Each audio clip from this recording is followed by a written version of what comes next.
kami po ay manunuso muna. Ito may suso dito. Ito. Ayan kuhanin namin yan. Pumunta kami dito sa tabing ilog. Mangunguha kami nito ngayon. Tapos may dala kaming ayun yung aming service. Tapos ere yung ilog. May dala kaming mga isang kaldero, tapos bigas. Dito na kami magsasaing. Tapos lulutuin namin itong mahuhuli namin suso dito. Yun ang aming uulamin.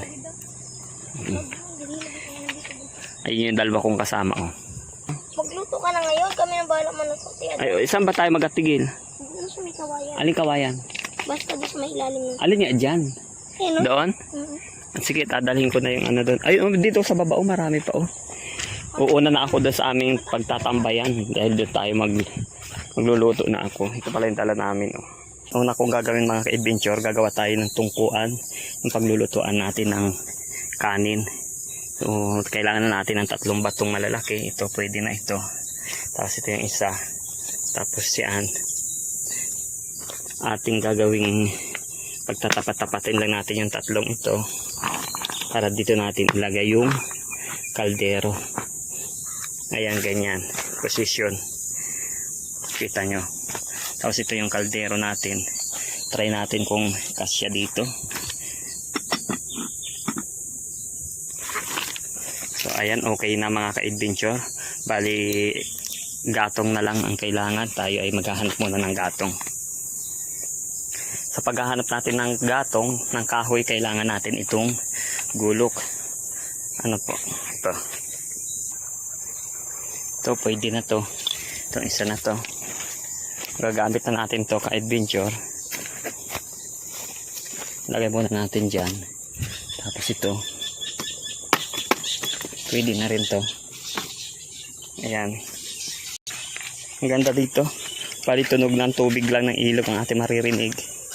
Tapos yung ingay ko. At saka itong mga huni ng mga ibon. Yun lang ang ating maririnig dito. So ito, kukunin natin itong kahoy na ito. So ito, nakuha ko na mga ka-adventure yung kahoy na tinuro ko. Ito, dala-dala na natin. Sasama natin dito sa ating nakuha kanina na itong 3. Itong 2 ito plus ring isang dala natin. Bali 3.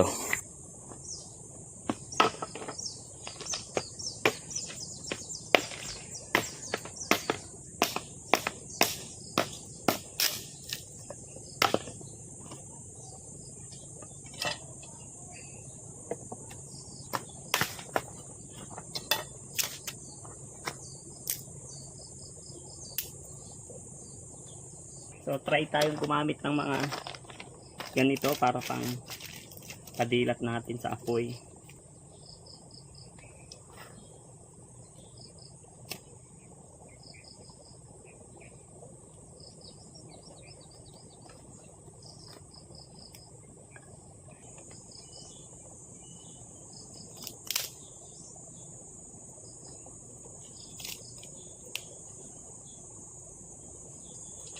Dito tayo kukuha ng ating pangsabaw.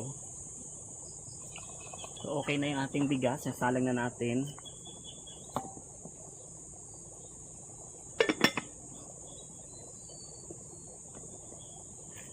So ayan mga ka-adventure.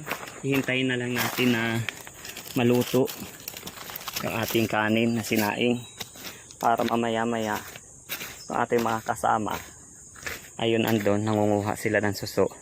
Kapag naluto yung ating kanin, yung suso na nahuli nila, yun ang ating gagawin pang ulam. Yun ang ating susunod na lulutuin. Ayun no. Hindi pa. Huwag mo ito itusukin. Iga na siya. Tignan ko. Paiinin na lang natin. Luto na tayo ha. Luto na lamot na. Luto na? Sandok ay namin ay kawayan. Ito yung pansandok namin. Kawayan. Si Wilbur ang gumawa. Ayun. Ayun, yun yung gumawa. Yun. Nalimutan namin magdala ng Sandok. Sandok. Ang init to eh. Kawayan na lang. Luto na ga? Yes. Parang hilaw pa. Luto na yan. Hey guys, napakaputi ng kaldero namin. Panis. Panis? Bagong saing? Sabi ko panis ang puti ng kaldero natin. Eh, hindi man panis, bagong saing. Tama na yan. Itat kasama na sa pagpapakulo yun. Papakuloan muna natin. Para mabing. Aggressive yung aking videographer. Nahuhuliin.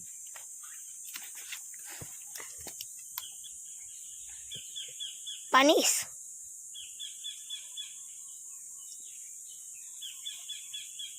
Bumaya ka nasabi ito. Kailangan ko pa. Kadtara namin na iba to.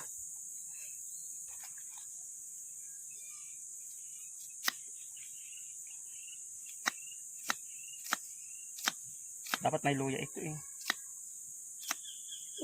Kahit wala na yan. Pero mas masarap nga pag may luya. Anong tawag sa luto natin? Sabihin mo. Magaluto tayo ng ano.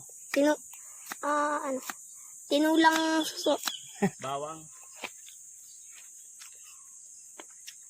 Ready na yung tinulahin namin suso. Lapit ito eh. Sa kaldero. Tapos tayo tayo mong layo. Ayan. Ayan. Asin. So asin. Baka maalat. Hindi naman tayo makakahig ng sabaw eh. Kawawa. Ready na. Lulutuin na yung aming tinula. Ano ba tawag nyo dito? Comment nyo. Habang hinihintay namin yung pinakukulaan naming suso, ito yung kasama ko pinagkakaabalahan. Ang tawag dyan, Sumpak. si kalaban mo magsumpak. Wala. Paano natin malalamang luto ito? Ha? Ito, paano malalamang luto? Atikman. Atikman. O malabot na ang ano, ito na guys oh. Pag malambot na yung shell. Ito na siya ka-adventure o kumukulo na siya oh. So malalaman namin yan kung luto na, kung malambot na ang shell. Ang lapit ng pagluluto namin. Palalambutin yung shell. Wala kasi kami sandok na dala. Nalimutan namin.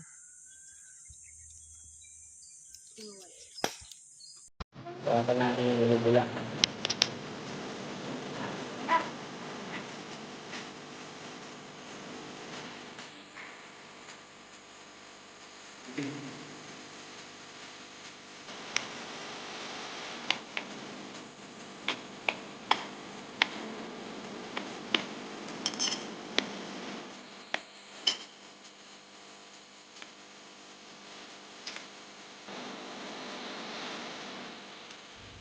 Ayun na.